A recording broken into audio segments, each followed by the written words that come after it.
Good day everyone, I'm John Kenneth B. Abaw from BSIT2.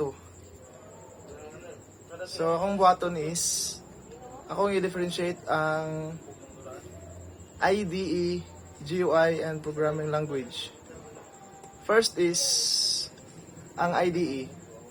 Ang IDE o Integrated Development Environment, kini usa ka software nga nagatag ka nato og tanang mga tool o resource nga kinahanglanon sa pag-develop og software.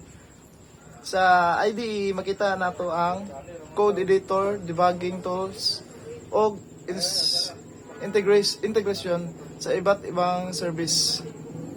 Mayo ni para sa mga developers kay magamit nila ang tanan mga kinahanglanon nila sa usa lang ka lugar. Example sa IDE, sa example of IDE is mga CodeLight, Komodo, and Atom. And then ang sunod, ang GUI o Graphical User Interface. Kini usa ka paagi sa pagpakita o pag-interact sa mga computer programs pinaagi sa grapikong mga elemento sama sa buttons, menus o windows.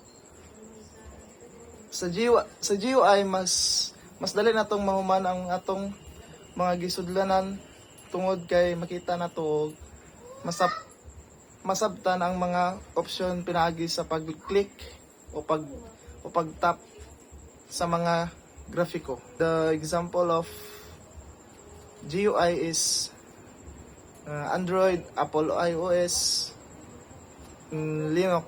Ug ang last is programming language. Kini mga syntax ug mga rules nga gigamit aron mahimo natong maghimo og mga computer programs.